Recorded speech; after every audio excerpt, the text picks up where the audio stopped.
Okay, it's time to get some more high-powered conversation going. You heard a little bit about profitability in business. The other thing that people most often talk about while referring to the Indian market is that it's so dynamic, it's ever-changing, it's probably the fastest-changing consumer market. What works in category A may not work in category B. What works in North India won't work in West India. So in that sense, there's a lot of things that you need to straddle while working with this market and making this market work to your advantage. I can also see a lot of fashionably dressed people here, very rightly so, at the India Fashion Forum. And our next moderator is B.S. Nagesh, who's also the founding father of Shoppers Stop and now the founder of Train. Nagesh's advice to anyone presenting, either at the India Fashion Forum or the Retail Forum, is that you must be dressed very smartly. That's the first trick to making your presentation. So just a little bit about what W has very graciously provided for me to wear. This is their new range called The Unusual. If you'd like to check it out, they've got a kiosk outside, and they're talking about the silhouette look, so that's a little bit of fashion. But let me, without further ado, invite on stage B.S. Nagesh, who is going to be moderating this discussion. We've also got Kabir Lumba, who's chairman of IFF and the MD of Lifestyle International, Amit Maheshwari, the CEO of Exclusively, and Rakesh Biani, the joint MD of Future Retail. So you've got a whole juxtaposition of people from different parts of retail and fashion. Gentlemen, we'd like to have you on stage, please. Hi, good morning, everybody. Wow, Indian Fashion Forum, ekdam thanda hai. Good morning, everybody. Yeah, that looks better. I don't know, is there any fashionable way of saying good morning? Anybody? Indian way of saying is namaste. Is there a fashionable way of saying hi or hey or twist your, say hey? Anybody wants to say a fashionable way of wishing each other? No, anyhow, wonderful. I thought Mitali told me that I have to inform all the brands that I'm wearing. Is that the way you start with fashionability? Oh, it's only for you. Sorry. Okay, ladies and gentlemen, we are going to have the next 45 minutes on an hour with some interesting discussion on how can we really bring in fashion and how can we really fashionalize the whole Indian consumer market, which is probably one of the biggest markets in the world. But before I get on to that, we all know 55% of our customers are actually women. Yeah? And we had on the panel 2 women who decided to skip. Either their flight didn't land or whatever happened. So I thought that because this topic is all about the fastest changing consumer market, okay, we will start with adopting 2 consumers on the panel. Yeah? So let's look at one consumer who's less than 25 years, a lady, a young girl, who believes that she's fashionable and she shops a lot. Anybody who wants to come on the panel? I've kept the 2 seats in the center. Come on. Come on. Raise your hands. Ladies, I want one lady customer. I want a customer to come on my panel. I'm not going to start the panel. Just imagine next 1.5 hours doing nothing. Just waiting. Somebody has to come forward. Or I'm going to pick up. Who's that? Anybody? Yeah? Come. Wow. What's your name? Sumedha. Okay, wonderful. Can I get a mic for Sumedha, please? I won't ask you your age, because that's not what I want to do. Okay, but where do you shop? How do you shop? How much do you shop? So basically, whenever I'm not in a good mood, I feel low or something, I just go and I shop, and I have this thing for bags. So like I'm really into bags. So whichever store I enter, the first thing which I see is like bags. So. But the learning that we have is, please come, Sumedha. A big hand for Sumedha, please. Occupy one of the center chairs. There. This one. Go up the stage. Okay, did you hear one statement from her? Whenever I am not in a good mood or I am low, I go and shop for bags. So I don't know, Rakesh, to start off, please sit down, please. Rakesh, to start off, we need to actually first get the consumers in a low mood and not so good mood to make them shop more. How do you do that? Well, it's, I think that we don't want to spoil the mood, right? I don't know. I mean, we're going to ask her. I mean, she has given us a very good clue. We thought Things when are not people- looking good at all around everything. The macroeconomic indicators are not good. The budget was not good. Prices are going to go up. Right? Things are just not good for us. You know, we were promised a lot of good days. You know, none of them we are seeing at least. Right? So there's a challenge. So I think that is where the mood has to go down. Sumedha, is that what makes you go low? The budget not being good? No. No. So tell me, what is it? You have Maybe when I'm like too stressed with work or something. Yeah. So I just go and I shop, and that gives me pleasure, and then that cheers up my mood. So yeah. Amit, you said that exclusively on the online business, you know how to track consumers because you know what's happening. So when people actually play around the mouse, okay, Yes. do you get to know as to they are stressed? That's Because only then can you offer, yeah? I think the way technology is evolving, technology understands that they are stressed, and that's why they are shopping, and that's what we hear from her. But do I get to know? I don't think so. But technology understands The when behavior. the behavior when the consumer is stressed. They understand what's the need, where they are coming from, whether stressed or not. We still have to decode. There's a lot of learning still that we need to do, and thanks to her, we will definitely do some work in that space. Okay, we're actually looking for one more consumer. I have a chair there. I don't mind if a guy wants to come on the chair, but one of the important things is either you should be shopping online or offline, and lots of them. You know, we're also going to check your credit card bill immediately there. Anybody who wants to volunteer and come, please. Anybody wants to come? Yes, please. Who's there? Oh, one more lady. Please come. The guys are all boring. Yeah, please come. Please come. Come on, somebody who's volunteered only this much of clap. What's your name? Ananya. Come on, Ananya. There. A mic for Ananya, please. Or Sumedha, you can give the mic to Ananya.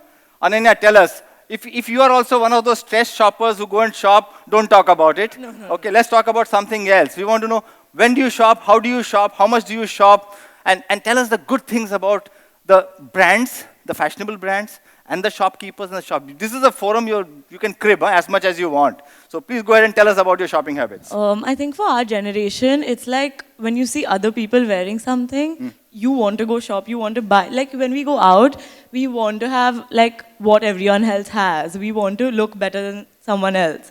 So like for me, it's like if I'm going out in the night, like I want to make sure I'm looking the best. Like it's not about stress, because like our stress can't even compare to probably stress that our parents have or whatever. And So do you agree that your parents have stress? of course. Oh, wonderful. I mean, those parents for you is wonderful, huh? What is it, come before 2 o'clock in the night kinds? Like my dad works a lot. Yeah. Okay, fair enough. Sorry, go ahead. Yeah, so like I feel like for us it's more about like peer pressure or like wanting to look better than the other, like competitiveness. Like, and especially if you are in a field where you're doing fashion, people expect you to look a certain way. So I feel like it's matching up to some kind of expectation. Just a quick question. So you blow up everything that you earn, plus your father's pocket money, or how does it work? I'm not asking you the number or the salary and all that. Huh? Just the spending habit. You spend everything that you earn yourself. You work, isn't it? No. I'm studying fashion. Oh, you're studying. So you're a student here. Wow, thank God. Compliments to your father. Yeah, wonderful. Okay, before we go on, I need to go back to our chairman of the India Fashion Forum. And Kabir, I know you need to do a small inaugural address, or you'd like to probably address the audience, talk about India Fashion Forum, and we'll come back again into the same game. But thank you. We have consumers for the first time on the days of any forum, yeah?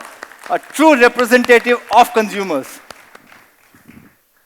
Yeah, it's nice to see Nagesh having opened the session already with a bang. So first of all, a privilege to be chairing this event, and thanks to Amitabh and Images. And this is the 16th year, and I think it's really nice to see how IFF is evolving. The setting is, as Amitabh would explain, it's a fashion environment, so it feels really good, feels very appropriate. And I think I reflect, when I go back to about 7, 8, 9 years ago, there was reckless optimism, in this country for this particular industry. And then we went into complete pessimism, 2008, 2009. And then we saw a rebound, and we saw a phase of cautious optimism. And I think now we are in that phase where we'll see a lot of sensible optimism. So I think there are great times ahead. The next 5 years, I think we are going to see spectacular growth as an industry. The one thing is certain is that none of us would be good at doing everything on our own. So it's extremely important for us to keep our eyes open, our minds open, and learn to collaborate. I think the days of being a generalist and performing well is over. There are so many sort of forces that are working on making things better and better for the consumer, that trying to do everything by oneself is not going to work anymore. So I think the next 2 days it's really important that we exchange ideas, we talk to each other, we listen, and have a fun time. And looking forward to a great next 2 days. We have two milestone sort of events. One is NIFT alumni meetings are going to start at the IFF starting from this year, and it'll continue going forward. And we also have a very, very interesting speaker, Ms. Billy Whitehouse, and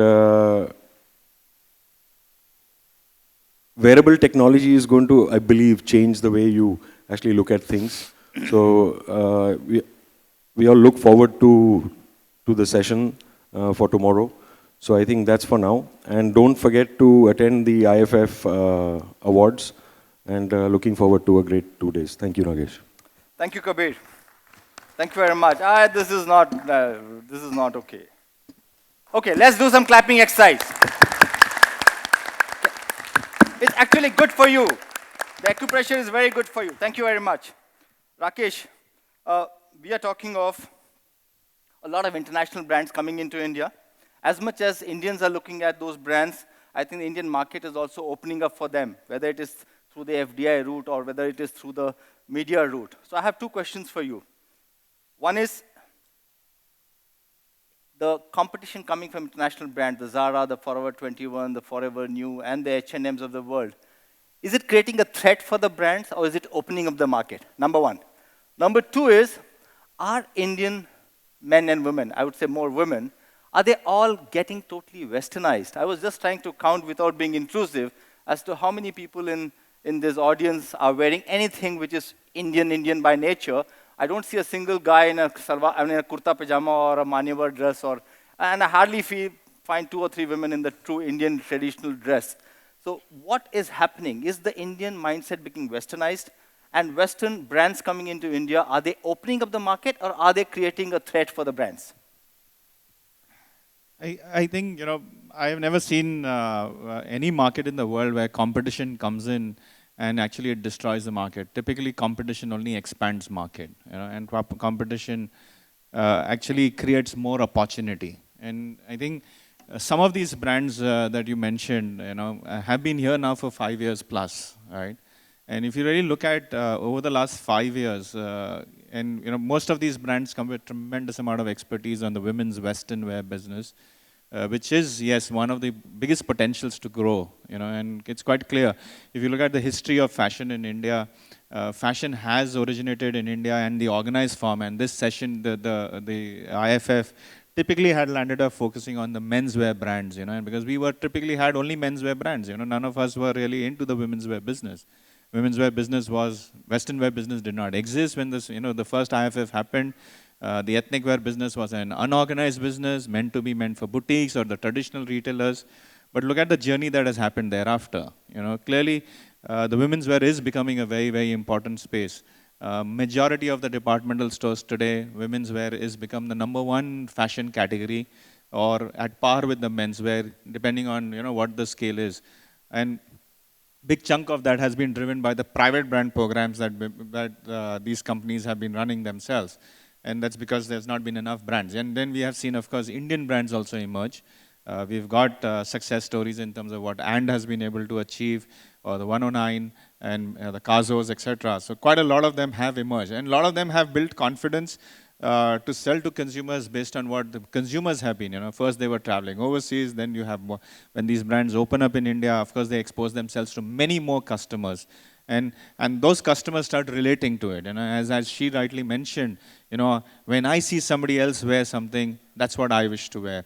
So what these brands do is they open up opportunities, you know, the opportunities of, if you look at how the last couple of years, the business on dresses, you know, has become. So if you, in the Western wear space, you know, when life started here, it was kind of denim and t-shirts, then came denim and woven tops, today is dresses, spaghettis, etc., you know, it just goes on, and it's just an amazing explosion which is happening. What these brands also do is the fact that you have to really work harder, right? It just can't be an, you know, a 50% effort in business won't work, you know. In fact, if you want to compete with them, there has to be even a larger effort, you know. And there's a larger opportunity, you know, and I think the bigger opportunity. So quite a lot of these global brands, not all of them adapt. You know, it's difficult for their model to adapt, right? Whereas, do we believe the fact that our weather conditions, our color preferences, etc., they are not going to be just mapped by what is happening in Europe or what's happening in any other part of the world. I think India needs its own adaptation, you know, and that's where the Indian brands has tremendous scope. So while they create the awareness, they open up the market. I think it's for us to look at as an industry to see what more we can do to explore this opportunity, multiply the opportunity, because clearly there will be a multiplying effect on the opportunity. But do you agree that the Indian women's wardrobe is becoming more and more Western, and the Indian dresses are losing their share of wardrobe? I don't think so. You know, and I think maybe, you know, we have an audience out here. It's a fashion-forward audience. Let's for sure that we are in. But if you really go out in the market, you know, so let's take a case of the brand W, you know, which was what was introduced earlier. You know, every one of us think very simply, right? Brand W is actually an Indian wear brand, right? But what is it really offering today? Unusuals are basically nothing more than fusion, right? It's about having Indian aesthetics merged with the Western aesthetics, combined together, and here you have the new generation of Indian wear, right? So I think that is where the market is available also. I think it's a great you know, I think it's a transition market, right? You know, are we going to get westernized? I think it's a long journey, right? If you look at the size of the market in India, size of the number of people that exist, it is not going to be that simple that I don't see ourselves becoming a Hong Kong or a China in the next 5 years, you know, where you don't have anything called traditional Chinese wear left now, right? So, but the good news for us, when it comes to traditional functions, we are very traditional, and the fashion in our tradition has also become unbelievable. You know, the opportunity that is offered, and so many of our boutique players and so many of our traditional retailers have really migrated themselves and have made a great business for them out there. Wonderful. Right? So the opportunity continues to be very large. Let me do a poll for you to just get. This question is for all the women who are there. How many of you have more than 50% of your wardrobe having Indian dresses? Saris or salwar, kurta, dupatta. More than 50% of your wardrobe. Not bad. We have, I think, maybe about 30-40% of them. Ananya and Sumedha, what percentage of your wardrobe is sari? Less. I don't have any. I mean, I have a couple. Okay. And what proportion of your wardrobe is Indian dresses? Like Indian clothes, like traditional yeah, wear? Yeah. Very less. Yeah. So you say 10%? Yeah. Yeah. Say out of the 150 dresses that you have, 15 of them? But like it has a lot Out of 150, am I right? Yeah. Okay. Yeah. So I'm just talking of the potential that you have of this market. I want a poll from all of you who run brands or represent brands. How many of you agree with what Rakesh is saying? A new brand coming into the market, whether it is the Forever 21s, the Zaras, the H&Ms, have actually created better opportunity and expanded the market. Raise your hands. That's a very large audience which actually believes that the new brands have actually expanded the market and the opportunities become fantastic for us. That's wonderful. Amit, I want to come to you. You are dealing with, exclusively is dealing with brands, and you want to create an online business globally for different kinds of brands. What is the studies that you have done in terms of Indian consumers and their habits for you to look at this model? So there are a couple of things. Number one, what we are presently, so at present, primarily exclusively focuses on designer wear and luxury wear, and targets NRIs. And as Rakesh also rightly mentioned, our occasion-specific wear, especially traditional wear, is becoming actually much more elaborate. The amount that people are spending for a particular occasion has become much higher. Of course, the percentage, as we heard, is shrinking in terms of units, but percentage spends are increasing significantly. And that's the trend that we saw globally. So there's a huge occasion where led demand across the globe for the entire Indian designer wear. And that's what exclusively has been working on till now. And exclusively was established in 2010 in New York. So the whole journey was around how do we cater to a latent demand in rest of the world where people do not have access to the best in fashion from India. But this will remain for the rest of the world, or some of us Indians or all of us Indians will get an opportunity to buy from you? Yeah, so we are expanding our business now. So we are expanding our business as we see potentially a very, very large people movement already online. And last 2 years, 3 years, we have been discussing on this forum how e-commerce has been a disruptor. So I think all that is now past, wherein fashion, or rather e-commerce 1.0 is kind of over. We have established significantly large catalog, significantly large number of consumers who have moved online, who are shopping. And now it is about how to get into finer nuances of buying fashion. Are you aiding technology, which is personalized? Are you making,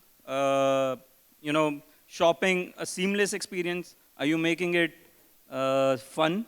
Are you making it a stress buster? So I think these are the things that we are working on, and we will have it. This is only apparel, or do you have bags also? Sumedha is saying no bags. So I think bags is, especially in luxury, bags is one of the very large category. That's something that is easy to show off. The lady to my left is, when she has that peer pressure, I think she can carry that additional bag and show that off well. So I think we will have the entire section of fashion, and not only clothing, footwear, and traditional items like jewelry, but also evolving into beauty, cosmetics, styling, even personal gadgets that can make you look much more fashionable. So the idea is moving from product sales to solution sales. How are you providing a complete wardrobe solution? How are you recognizing a person algorithmically and ensuring that he is getting what he wants or she wants? So I think that's where the entire e-commerce 2.0 will evolve to, because now we have significantly large mass who's transacting only online. So we are adapting to that change. Wonderful. And as Wonderful. I look at what kind of studies, there's significantly large consumer insights that we have drawn from what are the problem statements. Are people really shopping for a product? Or they are looking for their entire solution top to toe? So these are the kind of things that we are working Excellent. on, and will be in hands of people next month. Wonderful. No, in fact, you said e-commerce actually brought in a lot of disruption. Honestly, if you ask everybody, e-commerce has been one of the biggest enabler. It is the e-commerce players who have disrupted the market. As a platform, I think it has been a fantastic enabler for everybody. How much of shopping, Ananya, do you do from online and how much offline? So I think for our generation, a lot that we get Hey, inspired. you are representing the generation here. Yaar. I'm asking you, how much shopping do you do online and offline? I think probably like 40% online. 40% but is more- online. more What offline. about you, Smeda? 45% online, and then the rest I shop from like the Yeah. stores. How many of you here shop more than 50% of what you buy online? 1, 2, 3, 4. Yeah, We so are there's, just 0.5%. yeah, there's still a large. Nagesh, we are just 0.5% still. Yeah, we're still 0.5%. So there's a huge opportunity. Not many people know that one of the brands that the Landmark Group actually runs in the country has become one of the fastest growing brands in the country.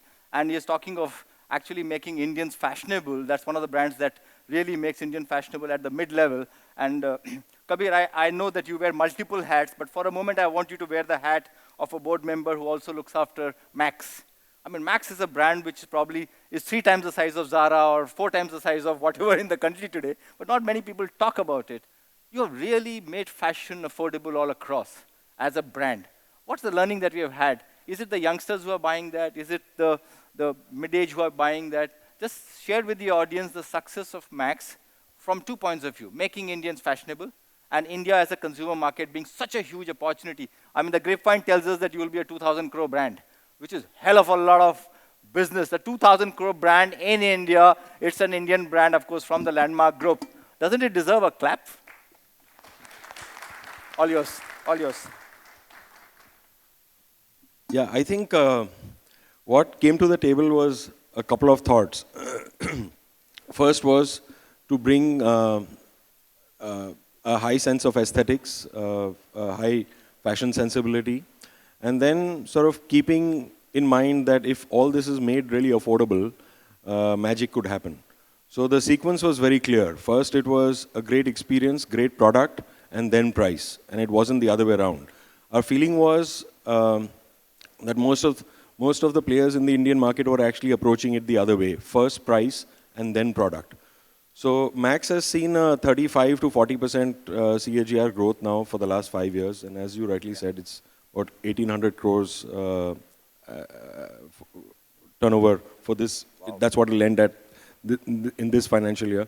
So I think the one thing that in hindsight we seem to have got right is we just kept things very, very simple. We stayed tuned to what the consumer wanted. And we've actually seen the share of young people disproportionately high. So huge many college students who actually, were aspiring, but finally magic happened because they could not only just aspire, but they could actually buy because it was really affordable. I thought maybe you were going to give us some more secrets. How many of you are here from either a brand, manufacturer, or the apparel industry? Not students, but actually manufacturing, and there are quite a lot of... Do you agree that I think the product is first and the price comes later on?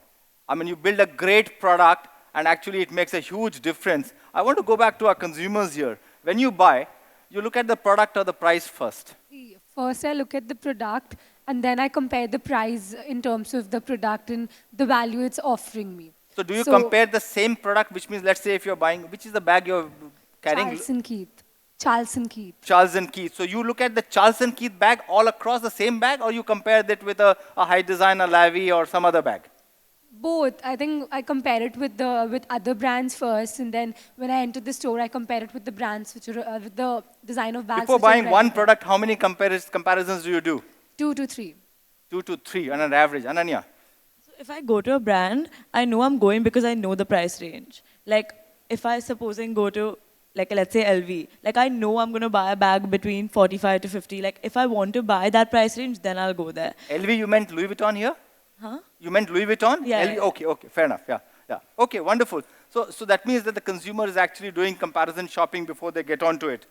Rakesh, is the Indian market as supply chain ready to manage this kind of consumers with product first as the mantra to really deliver good? And before you say, for Anjali or Amitabh who are here, this is the first time that we probably have a panel where the average age is less than 35. Huh? This is actually a big movement in terms of fashionability. Otherwise, we always had 45 and 50-year average, thanks to the two of you. Sorry, Rakesh, go ahead. Also because of me, right? Yeah, because of you. You are I gave the mic to you, so because of you. Yeah. Since the 45 was the cutoff, apne to abhi niche hai uske yaar. So I think, Nagesh, it's quite clear that India is a very capable market. India can produce quality, and India can produce quality at the right price. Right? It's all about working very closely with the manufacturers, which includes the yarn guys, the fabric guys, and the guys who are actually doing up the garment. We've been able to do that, and I'm sure Max has been able to do that when you collaborate. And as Kabir rightly mentioned, it's the time to collaborate. It's the time to work together, and that's the only way you will be able to take care of the opportunity which is coming up front. The next 5 years, quite clearly, we've gone through the cycle. The cycle is looking very positive. Markets are looking more positive. But the only people who are going to be able to grow onto this market are the people who collaborate to create product and are able to deliver value with outstanding prices. Can you give some example of this collaboration? I mean, what kind of a collaboration are you talking of? You're not talking of joint ventures and bringing an international brand. Not at all. I think it's about it's about collaborating with, let's say, a manufacturer. A lot of the brand today is not doing much of his own manufacturing. and or the retailers don't do manufacturing. But when you are running a private brand program, what do you want to do? You know, your objective is to ensure, what does the manufacturer want? Manufacturer wants to ensure first that my capacity is utilized for 12 months. So that's the first part. So it's about supply chain planning. How do you plan merchandise, you know? See, one of the bigger problems in our country is that a lot of us are seeming to approach the industry by saying we do 2 seasons, right? You know, it's spring, summer, and autumn, winter. Some of these seasons don't even exist here. Yeah. In true sense, you know, if you leave some parts of India upside, you actually have 4 quarters of summer in India. You know, it's just simply 4 quarters of summer. But when we go to you know, I'm sure some of them are studying in fashion school, but we've been still taught spring, summer, and autumn, winter. You know, it has no meaning.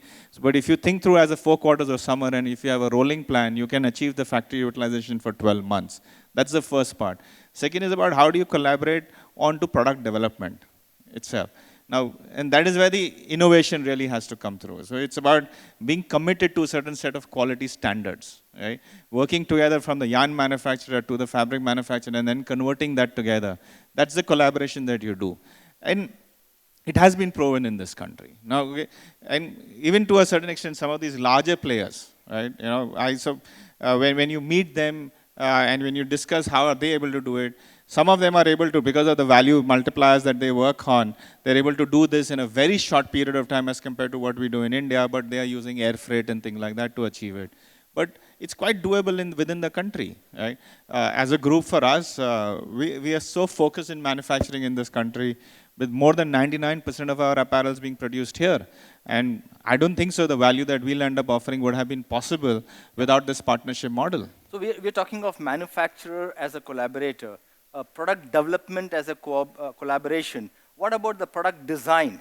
What about the so-called inspiration and innovations in the product that we want to see or we have seen or you're not yet seen? I think if you really look at, you know, from when we started, you know, and for me, I started in about the mid-90s in the apparel space. You're very old, huh? Huh? You started working 90s. You seem to be very old. Huh? But the age is still there. Yeah, Huh? okay. I think, so, but if you look at the number of schools which have emerged and the kind of design talent which has also come through, okay? And then you look at the exposure of technology, you know, and what is the internet really providing? It's the know-how of what's happening at real-time basis, right? That is where it has moved forward. So the level of talent which is available within the country today is also actually very, very good. Right? Now, if you combine the two strengths together, you have differentiated, designed, innovative product. And that is what the consumer is really expecting. Oh, wonderful. Let me go back to the audience and ask this question. How many of you actually believe that India has the talent in all the 3 areas, which is manufacturing, product development, and design, which means we have the capability. If any one of you have to start a new business, any one of you have to think of expanding, how difficult or easy it is to get talent. So my question is, how easy it is to get talent? If you think it is very easy, raise your hands.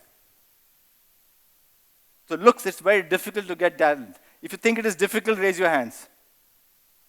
Well, so there are still people who neither think it is difficult or easy. But Rakesh, it is very different. As far as the audience is concerned, they feel that probably it's very tough. And have you all ever tried collaborating with manufacturers in product development? I mean, it's okay for Rakesh Biyani, you know, a $5 billion group CEO to say that I can collaborate. You know, if you say, hey, come, means everybody will stand in the line. Okay, but if I and you have to do, I mean, how easy it is to collaborate?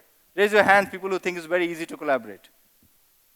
There are only 2 of them. Huh? Rakesh is very different. For the audience feels it is not that easy to collaborate. I don't know, what do you think of it? Is it easy to collaborate, easy to get talent in this country, easy to develop capacity?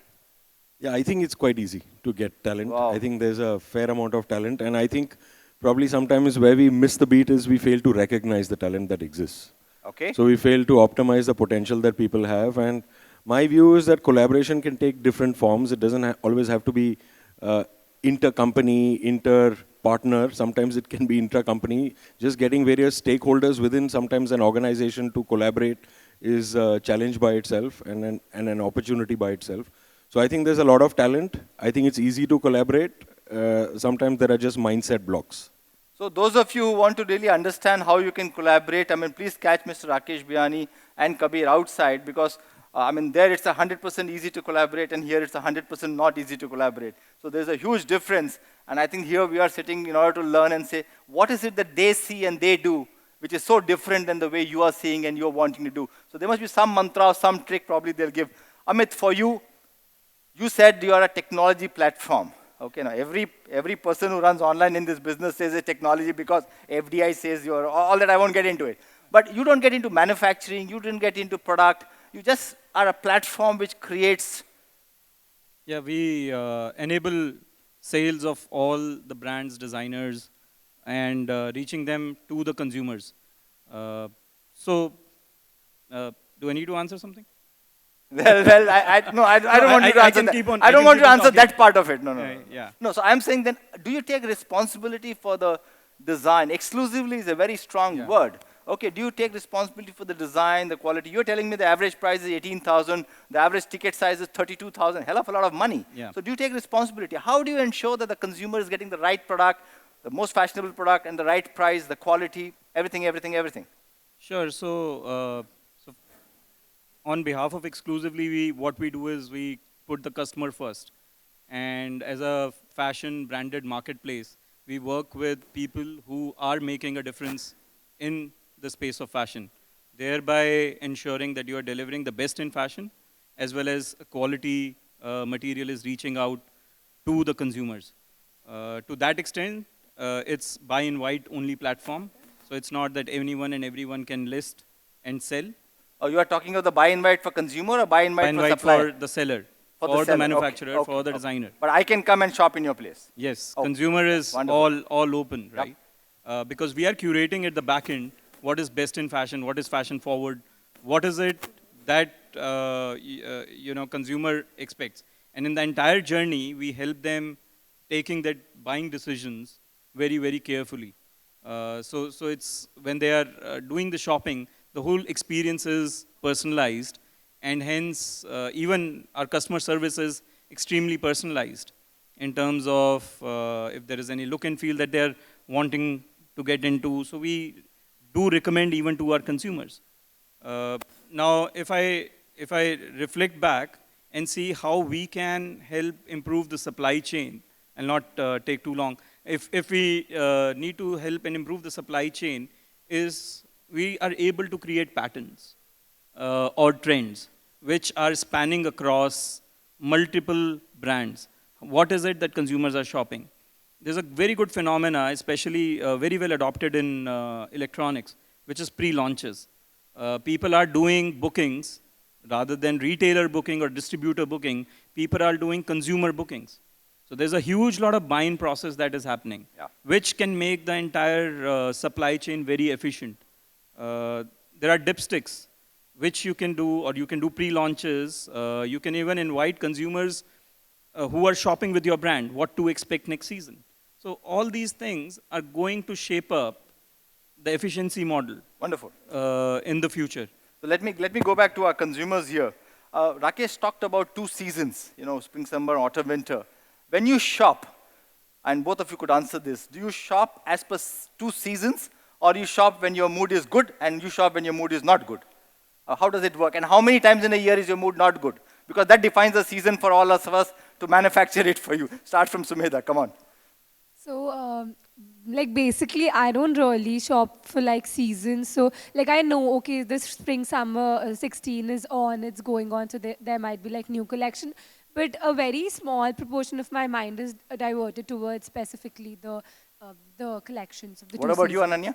I feel like when you shop in India specifically, there's a very fine line between the seasons. You don't really see it as much as you see it perhaps if you go to New York or something.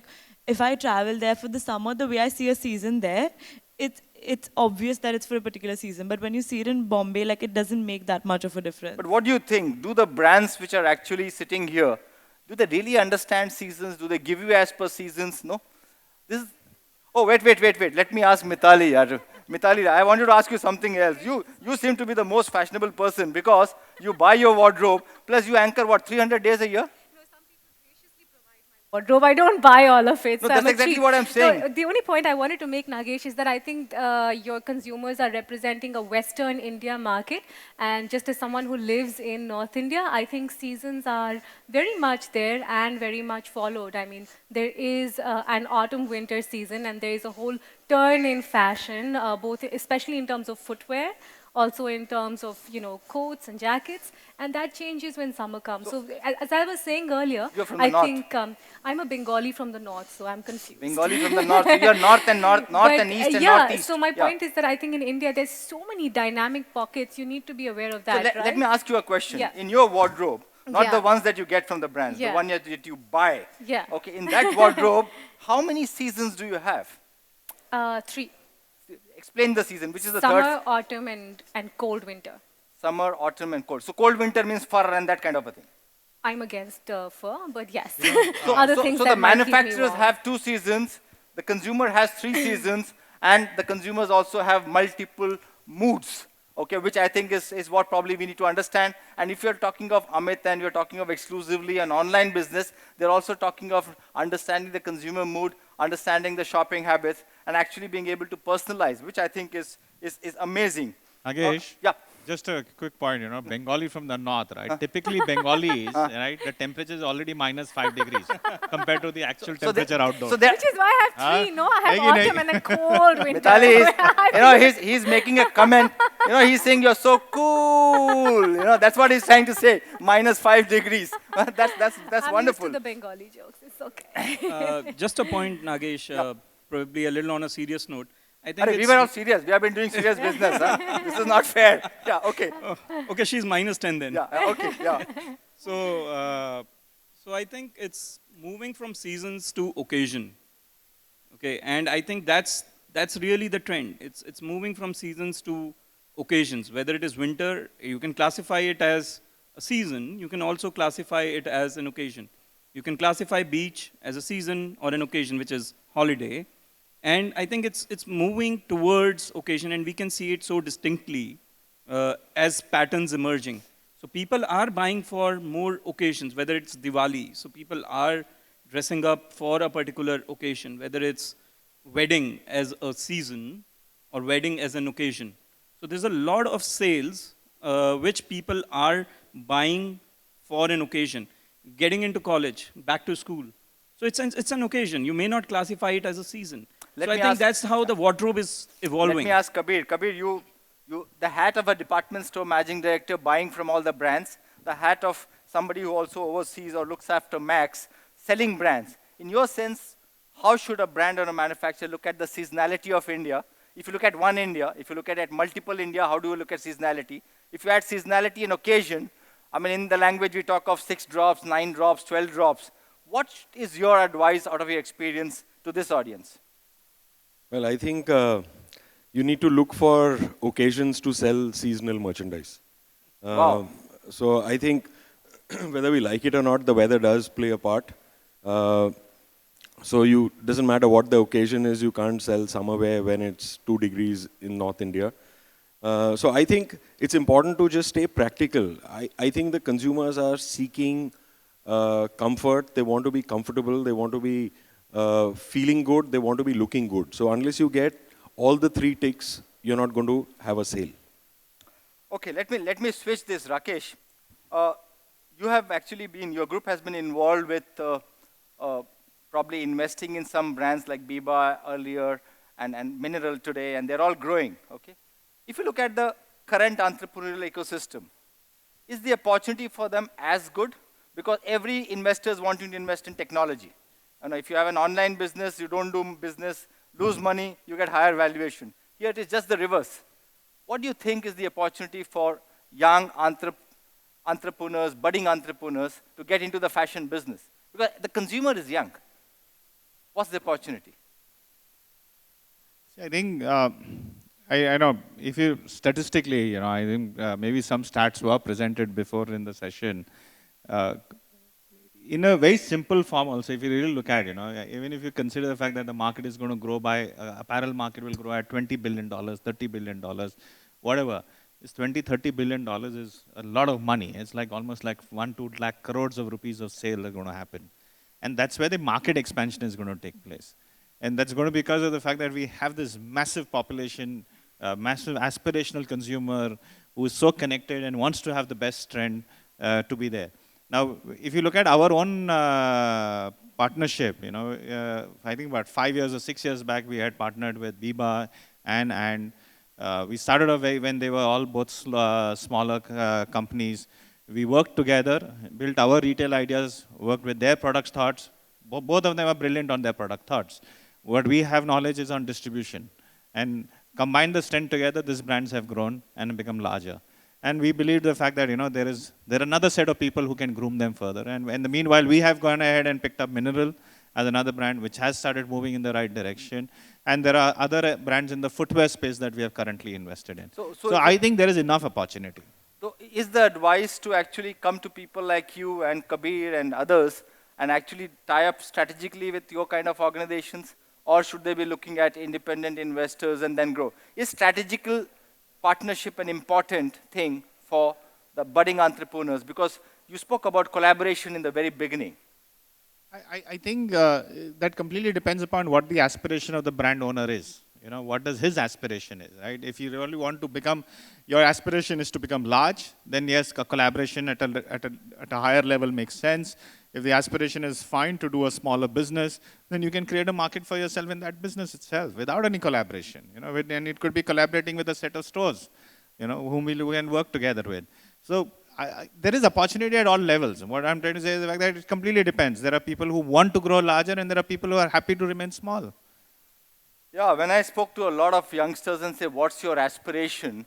I mean, they're talking of saying, can I be the 11th unicorn? I mean, we had heard of various cons, but this new unicorn which has come up, everybody wants to have $1 billion valuation. In the brick and mortar business, in the brand business, we have not seen too many 2,000 crore brands. I mean, there are hardly any 2,000 crore brands. I think, Nagesh, many of us have spent many discussions and panels and trying to understand as to how does this valuation really works. And one knows for a fact that there are always going to be outliers which will qualify, but if everybody aspires, there's no scope, I think the list at 10 in 2015 may actually come down to a list of 6 this year, and ultimately maybe, the typical behavior is that you are left with only 2 or 3 players, in that unicorn level. Better right? to aspire for millions rather than billions. I think you need to be more practical. You need to be practical. There's not enough money available to lose. Yeah. Some get their act together while losing the money, and they are able to build a stronger and a business which survives through, and many fall apart. Right? And I think at the end of the day, a business survives only on differentiation. Different businesses survive on terms of what is it that really offers to the consumer. A Me Too business is a difficult one to survive. Great point. Okay, I want you all to do some customer satisfaction indexes for us, for this audience. So tell us 2 good things about the Indian brands and the shops and the way we sell, and 1 not so good thing. Means you can be a critique. I want the same from you. Anybody can take. 2 good things about Indian brands, Indian shop, Indian department stores, Indian market. Don't take names. They'll get offended. So, okay. And 1 not so good thing. I'll start with the good thing. So Indian markets is like really huge. They always have this impulsive buying action towards things. They want to add on more. They want to try something. So basically, they give a chance for like innovation and a really good platform for brands to emerge. The bad thing I feel is like the shopping habits are very peculiar. Like they might spend like an hour in a store touching all the merchandise which is available. Like this, you're not talking as a consumer, huh? What business are you in? I'm a student. Oh, you're a student. Then it's okay. Then how did you talk about? You are the ones who go and touch for 1 hour all the garments, yeah? But like, huh? You know what? When I was running Shopper Stop, Kabir and Rakesh, I don't know.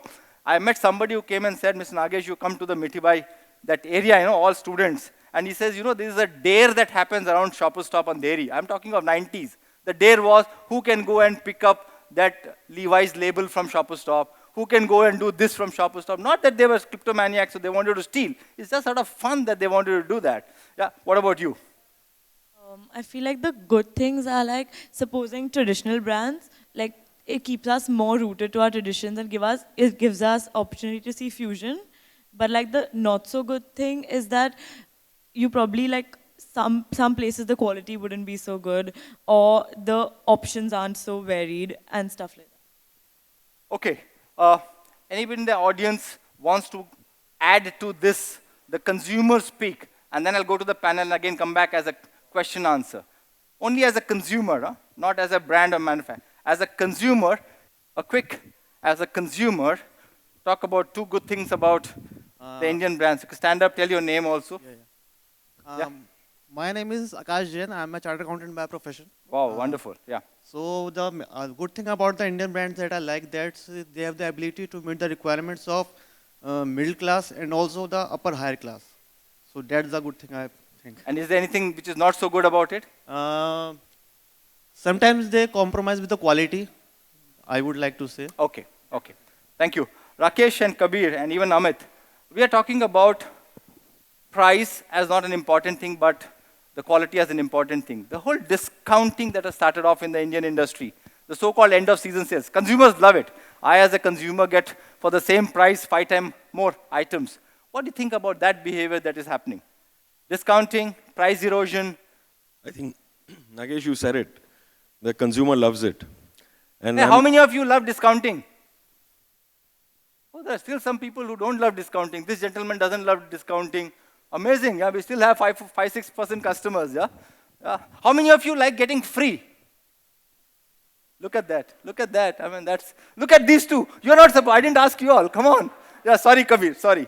Discounting, pricing. Yeah, so while, I mean, I'd like to say I wish it hadn't happened and it's not good and, you know, it's not right for the business and it's not right for the brands, but I think the horses have bolted and they've gone far away, and I don't think any one person can actually reverse this entire tide.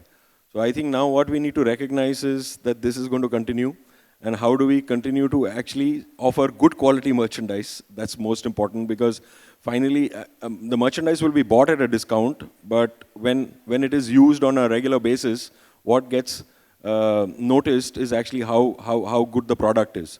So I think now it's going to be the best of both worlds for the consumer, quality at the highest level and discounting at the highest level. That's not to necessarily say that pricing will be at the lowest level.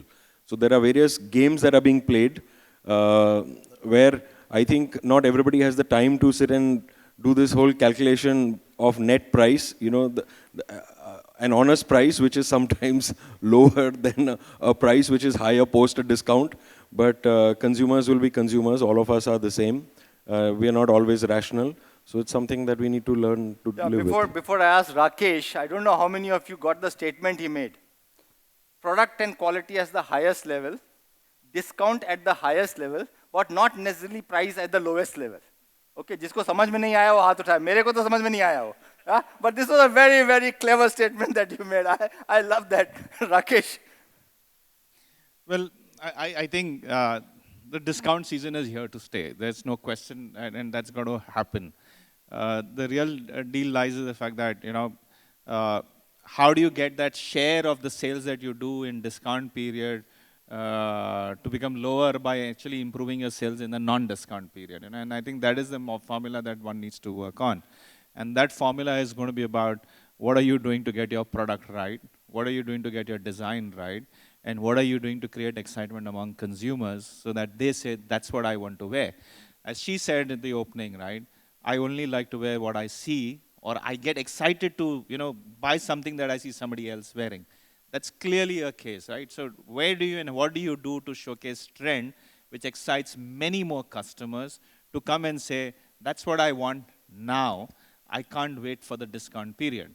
So if you can get your supply chain act right, which ensures the fact that something that you have created a demand on is actually not available in the sale period, then the probability that over a period of time, you will have a good balance between what you, because mistakes will happen, right? There will have to be an end of season sale to get the mistakes out, to get the seasonal merchandise out, because nobody is going to come and buy certain set of products in the summer, you know, because the weather also changes quite rapidly, you know, from a 10, 12 degrees to the next step that we stop at is 35 degrees in this country, right? So there's no between, okay? So all of that will continue to happen. But I think the key lies is the fact that what does the brand do to create that excitement. So- And I think I find that some of the brands are able to do that today, but maybe they do it they're not consistent enough on that direction. So from a brand perspective, you would say a 65-35 is a good ratio in India today? 65% full price sale and 35% not full price, some amount of discounting? I think somewhere, personally, if you ask me, my gut feel is the fact that the ratio needs to be more like on discount period needs to come down between 28 and 24. Oh, okay. That's what I would like it to be at. Yeah. You know, and it may not happen in 2016 or 17, but concentrated effort can help you achieve that. Kabir, what do you think? Yeah. No, I just wanted to add to what Rakesh was saying. And going back to your question when you said, 65% full price and 35% discount, I think the question is that at what discount is the 35% available at? You can have the 35% share available at a discount of 30% average. You can have the 35% share available at 60% average. You're a true managing director, तुम्हारे बंदे जो काम करते होंगे वो ऐसे ही घुमा देते होंगे asking questions like this यार. So I'm saying that these two different approaches will throw up two different results. And I was actually holding back on this, but then I thought, I have to share sort of one idea you blame me for. So I actually believe that if you build your brand around discounting, I think you will have long-term challenges. That's my personal belief. And it's absolutely fine to do what Rakesh was suggesting to clear, end of range pieces, odd sizes, all of that. But if you actually look at most companies which have built a very, very solid business, they have not been built on discounts. Because unfortunately, the discount period has a limited shelf life. So if you're on discounts for 3 months of the year, and unfortunately you've still got 9 months of the year left. So if people are going to come to you only for those 3 months, and especially the brick and mortar space where you actually have physical infrastructure challenges, I mean, there are only so many people you can drive into your store if your shopping period becomes only 3 months. So I think it's kind of fundamental that you should not believe that the consumer is a moron. If you build your business around the fact, on this assumption that the consumer is a moron and will continue to be a moron, I actually am very skeptical of such models. She wanted to say something. I saw you lifting your mic. The previous thing what you asked was not good about Indian brands. For that, I feel like the Indian brands haven't captured how to advertise themselves on social media. Because, like for me, like nowadays, like what I see on social media is chiefly what I want to buy, like Instagram, Facebook, we access that all the time, 24 hours a day. And if y'all have your brands, and if y'all capture like how to show it on social media, the sales will go up considerably. Just a question. During the day, how many times do you access social media? Too much. Like How much? 4 hours. more than 4 hours. Like More than 4 hours. hours. How many 4 of you hours. who are businessmen feel that your employees like her are actually watching social media for 4 hours in a day? Look at this. You actually, as a consumer, gave away 1 point there, but I agree with you. So actually, I'd like to add on to what Rakesh said and the lady on my left. I think we are, as a fashion industry, as manufacturers, as brands, we are doing great job in terms of what we are manufacturing. But the awareness, and I think that's the power of leveraging social media, the awareness is way too low. Whatever we are creating, we are keeping it in an environment which is a store or a physical space. Or at max, probably putting out some outdoors, putting some inserts in a magazine. But that's not where consumers are shopping or getting influenced by. So 4 hours is what an average 18 to 25-year-old is spending time on, is social media. Whether it's Facebook, Instagram, relevant blogs, relevant websites related to fashion. If you're not present there, you are not even able to relate your point of view. You're not able to communicate your point of view. As a brand, why did you create something? Or why did you not choose to do something? I think it's so important to engage. It's so very important to engage. And engagement is going to be the key for any brand to put that voice out to the consumer. And that is also going to create a lot of more consumption. I don't know how many people will still know a tuxedo, or how many people will still know what kind of shoes to wear for a formal dinner. So I think there is so much awareness that needs to be created, and with leveraging social media that can be done today. I think that's where both I think e-commerce or fashion commerce companies as well as the brands need to invest their effort in not only creating but also communicating. Let me ask this engaging. question to both the gentlemen. One of the FMCG numbers that I got was that this year, 16, 17 or 15, 16, 28% of their marketing spend has gone into the so-called social and digital media. What do you think is happening in the retail? Are we there? No, I don't think we are there yet. Having said that, I think our spends are only increasing. Is it optimal? I'm not so sure. I think there's still scope for improvement. The one thing that I just want to sort of add to this is that, the social media space is a must-do, but it's not that easy to do. So I think it'll take some time for companies to figure out what is the right way to approach this, because everybody today just feels that by ticking the box, I am on social media, therefore now I've become a brand. I mean, that's the mindset today. But it's not that simple, and we are still trying to figure out what to do. How do you become the brand of choice on Twitter or on Instagram for even a couple of hours or for the day? Finally, you have to do things that is actually right for your business, and then consumers are so smart that they start talking about it. But if your intent becomes that, listen, I need to get picked up first and stop doing things which are actually right for your business, then the tail starts wagging the dog. Rakesh? I think I completely agree with Kabir there, and I think the expanse is just too large, and so is the country also extraordinarily large. The easier route in life is a newspaper. At the end of the day, it's just 24 pages, so you are going to be visible. The number of pages and the number of Instagram accounts, etc., it's quite a lot. So there is learning happening. There has to be a regionalized effort because the behavior is very different, and one is trying to do a more and more focused. The spend share will keep going up. There's no question about it, because the alternate channels itself are not working, because what the consumer is really asking for is a personalized communication, a communication which is more relevant to the customer that it is targeted towards. Social media definitely is a lot more, the cheapest option available to try and deliver a more personalized communication. Wonderful. Let me ask the audience, how many of you spend at least 1 hour on the social media at a personal level? Quite a large. 2 hours? 3 hours? 4 hours? There's one there and 2 of them here. Wonderful. I must say that we need to clap for both our consumers, because first time we brought the 2 consumers on a red carpet.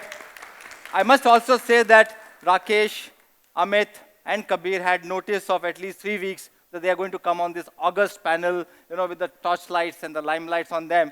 But 2 of them just got to know, and they were absolutely not nervous at all. I mean, they're like 2 queens sitting on each side. What a wonderful thing. Thank you very much. Okay, what we're going to do is we ask the audience questions to these 3 gentlemen. So probably you can, I don't want the audience to grill you all.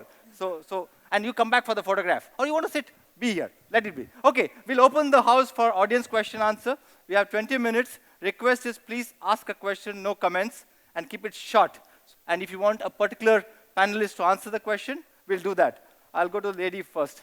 Can you move the mic there, please? Yes, ma'am. Hi, good morning. Good morning. Brands conceptualize both products and markets and lead to overall growth in the industry. Hence, are hugely responsible for shaping consumer behavior. The responsibilities for problems we see with reference to sustainability must be shouldered by both the brands and other market players. Do you think back-end curation, like you mentioned, reconceptualizing the consumer as a customer, not treating them like morons, are ways to become more sustainable in practice? I'm just opening this question to all of you there. You all decide. Not treating the consumers as customers and not treating them as morons, and she also brought sustainability as a particular point of view. Okay, I think first of all, a confession that the amount of effort we've put in on sustainability, the way it is actually defined, is been extremely low because I think for the last 7 years, we've been wearing a hat just to make sure that we actually, our business is sustained. You know, so there's a lot of opportunity on one hand. On the other hand, uh, we faced a lot of challenges, just making sure that we at least get to the point where we can actually shape consumer preferences. But I think there is huge scope for improvement here. And I think, as I said, now since this sensible level of optimism has come in, we feel, while our heads are in the clouds, our feet are firmly grounded. I think the next phase will be to look at sustainability encompassing all the stakeholders. So I think there's work to be done on this count. Thank you. Anybody else? Yes. Adding to it, there are brands which have actually started, like considering sustainability a really important aspect. So like brands like H&M and Levi's, they're actually focusing on it. So Tell me one thing, if you feel a brand is not using sustainable practice, you don't buy?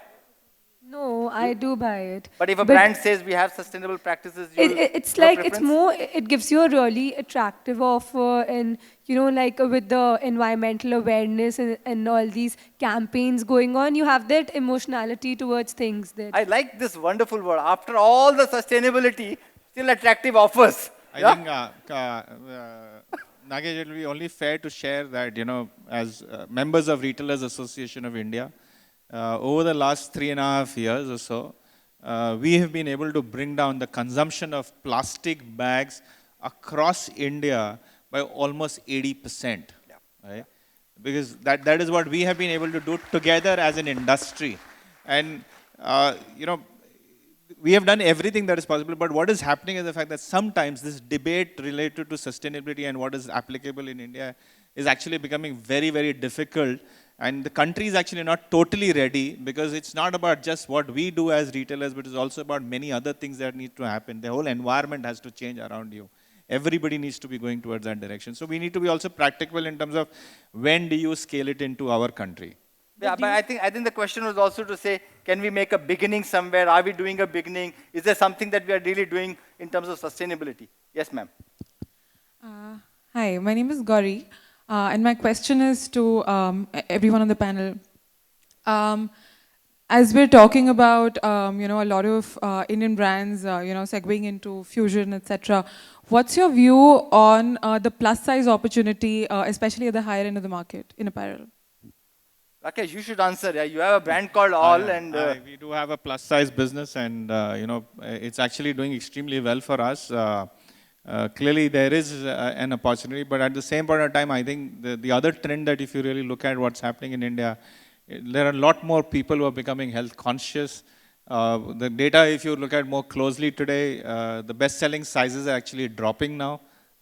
So for a long period of time, in the first 10 years of our or 12 years of our retail business, we saw the sizes that we were typically selling, the average size was actually increasing, but now it's coming down. Okay? So there is both happening, but unfortunately, some of these consumers in that plus size segment, they, despite all their effort, continue to be quite loyal.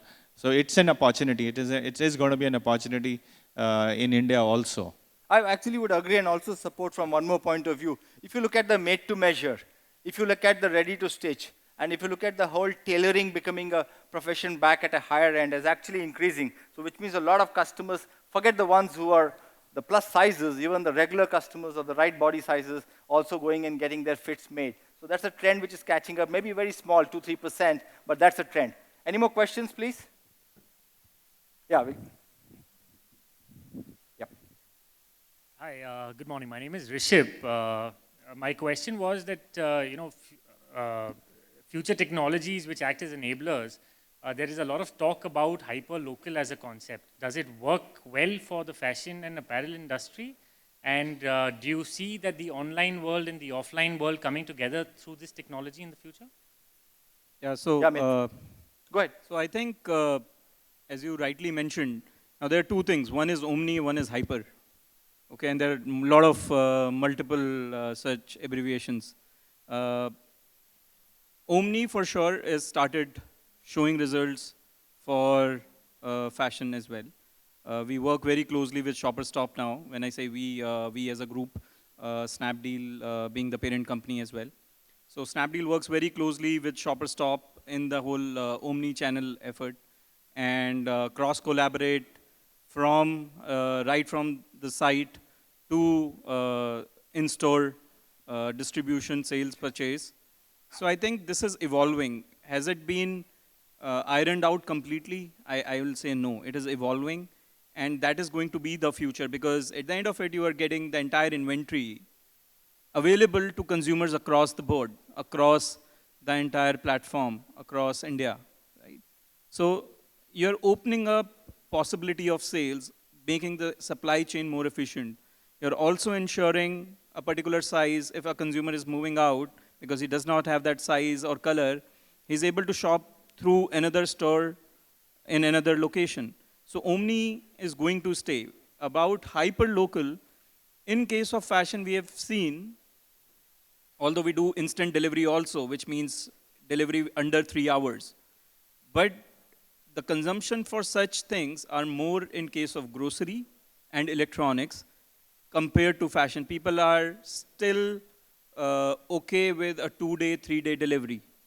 Okay, so hyper-local use cases are limited to cosmetics or low price point items versus a high price point item. In fact, we sell made to order, which has a timeline of 45 to 60 days for manufacturing to delivery. And people are willing to wait. And these are dresses which are 2 lakhs, 3 lakhs, 4 lakhs, people ordering online.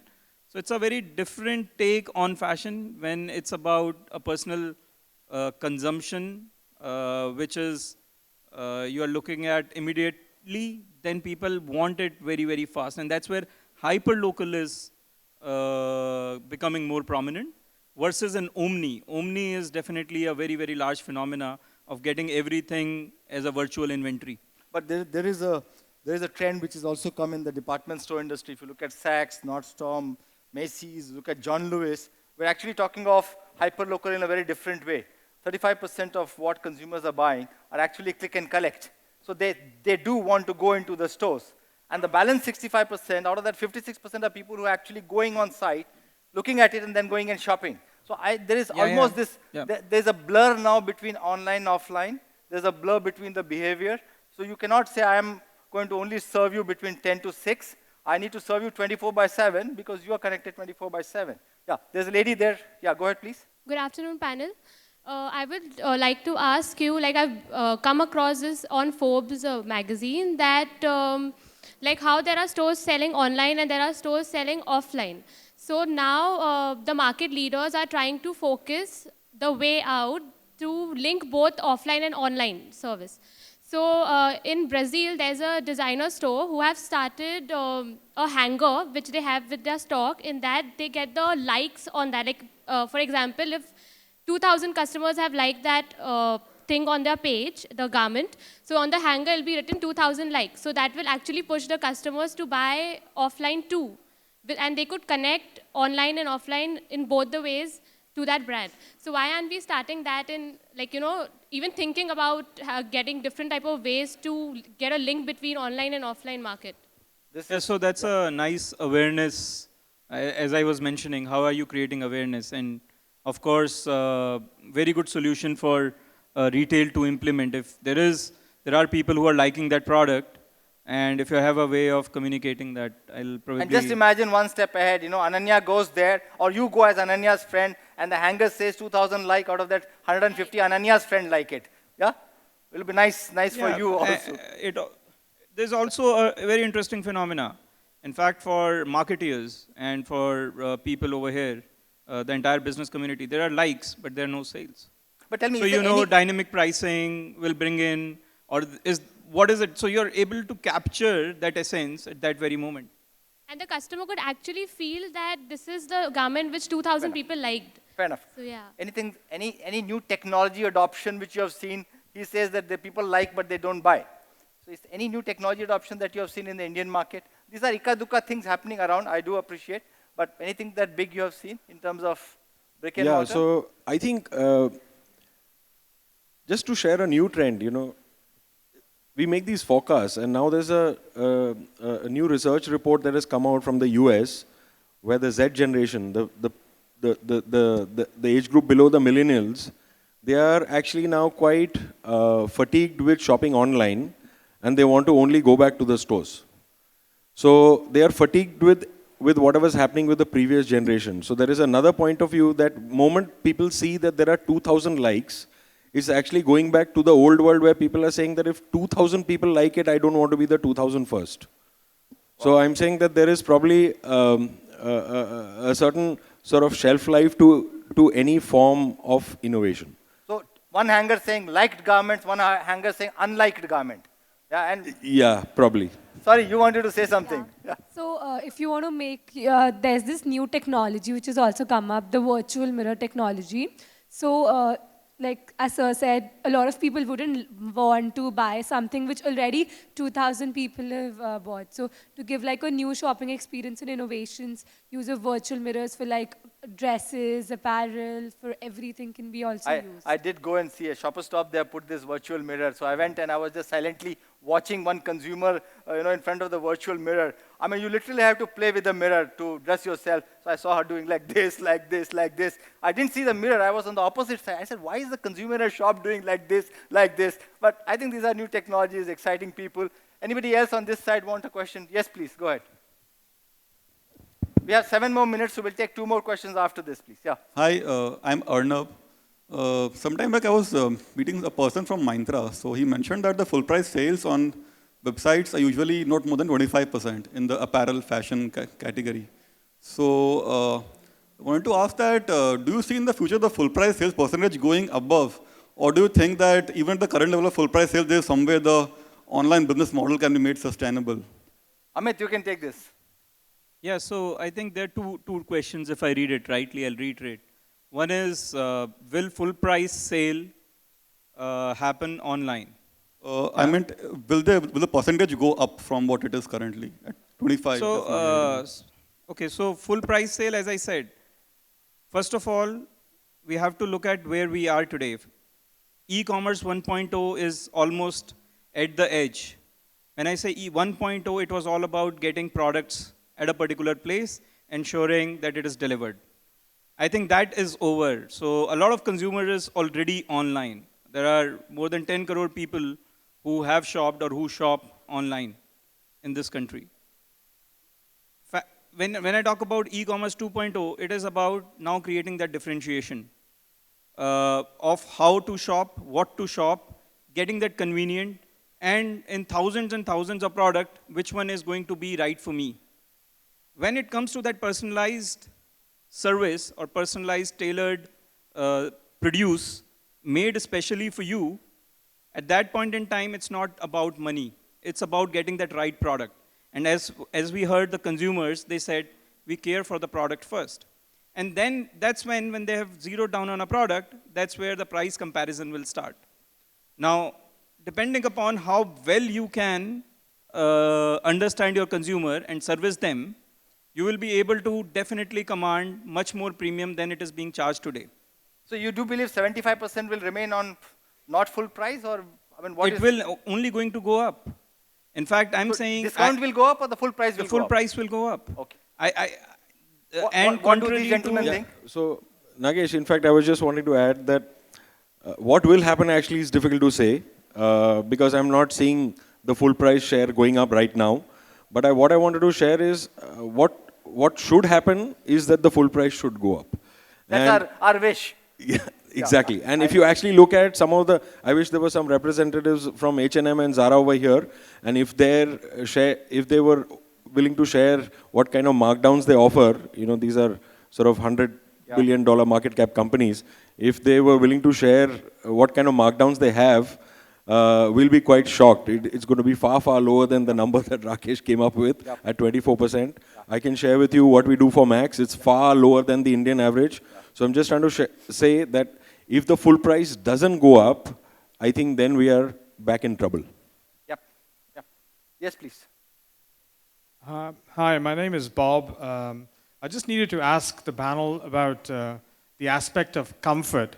Just about the aspect of comfort, how important is comfort over design to the Indian consumer? And is there like going to be an advent of functional athleisure clothing happening? I mean, most people kind of dress comfortably. I can see this, I think move comfort from is something, formal to casual. comfort is not unique to Indians. It's something that everybody in the world wants, right? Nobody wants to wear uncomfortable clothing or uncomfortable shoes as such. And as far as when you look at athleisure, I think the stage itself is a reflection. You got two women out here, both wearing athleisure tracks, right? Extremely comfortable with this high level of spandex that exists. And the product exists in India today. It's quite expensive, but there is clearly versions of it coming out right now, where the products are going to be available at a certain price. Part of it is also about education, right? A few of us got educated. Typically in the mindset of the Indian consumer, the word polyester combined for summer doesn't go together. But I think what people need to recognize is the fact that polyester itself has evolved completely. Today, no longer is the old generation where polyester was not meant for summer, right? That's not the case anymore. So athleisure is definitely, the very fact that, trends are visible out here. The global trends get visible. And when people are spending hours on the internet, hours on the social medias, etc., they're actually quite well educated, and many of them are really wanting such kind of products. So, and athleisure is one category which has actually come into mainstream fashion. That's good to hear. Thank you. We will take the last question from here. Yeah. You can ask on behalf of him, but that young gentleman from Om Fashion says that he himself is a fashion designer, but he's saying there's no organization in India which actually helps fashion designers with the value chain of supplies, which can actually make them better and bigger. Yeah, that's the question that you had. You have another question there? No. I would like to say. Go ahead and ask. Actually, he is asking that do we have any apex body to control or coordinate the fashion designers, retailers, and manufacturers so that the production cycle can be boosted up, and also, alternatively, sale could be boosted up during the seasons? I don't think we have an apex body. No, we have Ministry of Textiles. Well, that is definitely not the body which will help you this way. What we must put in the organization actually is Ministry of Textiles. Just like we have in foreign countries, the apex body, we don't have any apex body in India. That's what I'm It is the Ministry of Textiles, rightly said, it is the Ministry of Textiles. Okay. But thank you very much, ladies and gentlemen. A big hand of applause for our panelists and for our young consumers. This is the future of our country. Thank you so much. Come, we'd like to take a photograph with all of you here. And a warm round of applause for Nagesh as well, please. Thank you very much. Thank you.